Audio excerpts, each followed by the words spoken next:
every Friday at this time, the head coach of America's team, Mike McCarthy, with Sean and RJ. Good morning, Mike. How are you? I'm doing great, Sean and RJ. How's it going? Good. Going pretty well, Coach. Your family and friends back home are rooting for who on Sunday? What's the breakdown of Pittsburgh family and friends for the Cowboys against the Steelers?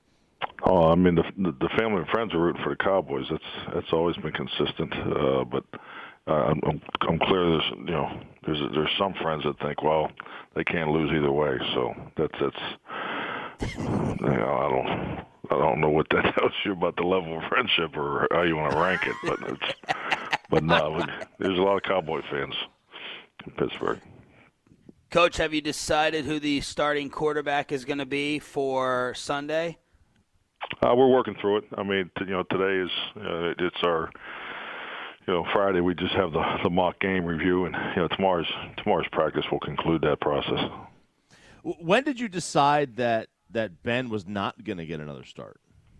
Well, I think the biggest thing, it was just a combination of the game Sunday night, the opponent in front of us. So we just felt that it was important to play with more experience at the quarterback position. So if you were to break down the two players that you're deciding against right now, is there one that has the edge right now? Is there one that does more that you're maybe hoping that you might be able to get more out of that one? I mean, who has the edge in the matchup? I really appreciate what you're trying to do, but you're probably wasting really good airtime, or I don't know if you can consider me good airtime. But it's I think the reality is you got two younger quarterbacks that really are similar in nature, as far as playing experience. So I'm more focused on making sure they're ready to both play. So and as you only have so many reps during a normal week. So this is more based on their experience level, how our offense we feel needs to operate come Sunday against the Steelers. Mike, I've always wondered this. When the other team is deciding between two quarterbacks, how much more difficult does that make your tape study? Are you as a coach, and you're on the other side of it this time, are you like, damn, now I got to review a whole nother player and prepare for them equally? How much more of a pain in the butt is that for your extra film study? I don't think it's a real challenge. I think it may look harder than it really is, particularly when you look at two quarterbacks. I mean, the biggest challenge, that I ever went through was in a playoff game when one quarterback and the Vikings did a great job of holding that their starter wasn't going to play, and then they played with a completely different. Joe Webb was the quarterback that ended up playing, but so you're playing with a whole different style of quarterback. So yeah, but I don't think it's going to change. This will not change Pittsburgh's game plan, versus our offense, in my opinion.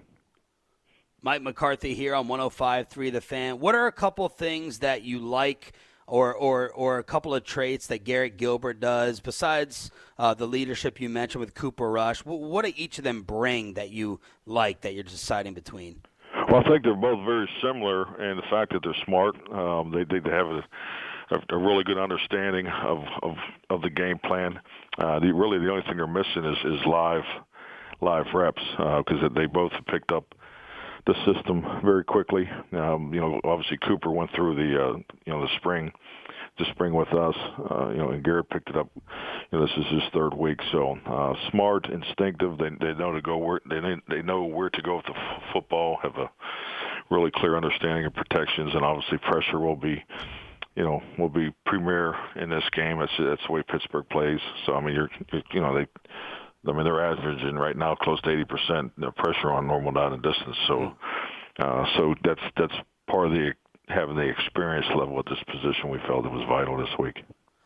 Coach, last night Buck and Aikman were saying Kyle Shanahan was excited by the challenge of scoring points with no quarterback and all his guys hurt. As an offensive guy and just a football guru, is part of this fun for you? Or is it just, oh my gosh, how are we going to do this with all these guys hurt? Is it a fun challenge trying to figure out ways to try to win with the amount of injuries you have?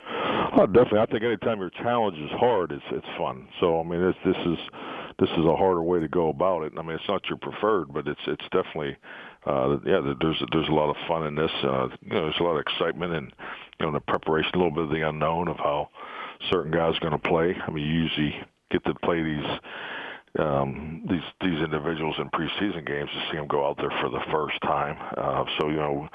We've had, it seems like here we go for the first time mojo, every week because it's so, it's been something different every week. So there's always some excitement in that because you're excited for the player getting his first opportunity, and as a challenge as a coach, it's our responsibility to make them successful. So there's definitely a lot of excitement that goes into those situations. Mike McCarthy joining us here, 105.3 The Fan. Zeke, his workload moving forward, we've been talking about this quite a bit. What do you expect it to be? How is his health? I know he had a day off the other day. Yes, he's working through a hamstring, so really we'll see how much practice he does tomorrow. He didn't do a whole lot yesterday.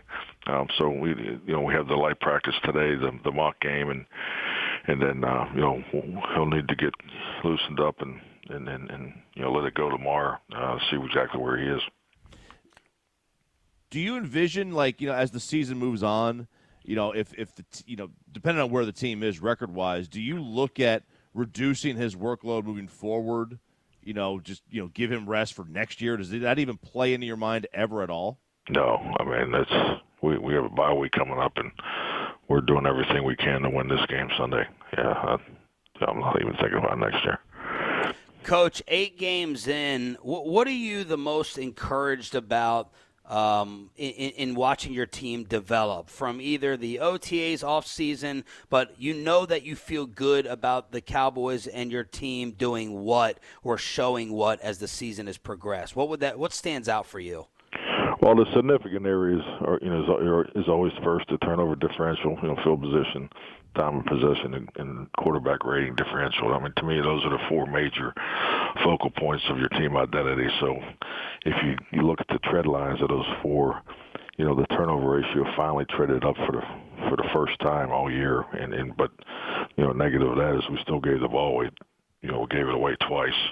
So just staying the course after that, because that will be the key as we move forward into the future of being successful consistently. So the turnover differential is getting that trend line to stay moving up. Field position, we've made some steps there. Because there was obviously such a deterrent in early games, and really a lot of it had to do with us giving the football away. And time of possession, we're running the ball better, we're running the ball more. As far as the ratio, we're running the pass. So time of possession the last couple of weeks has trended in the right direction. And our quarterback rating differential is definitely improved from the way the defense has played.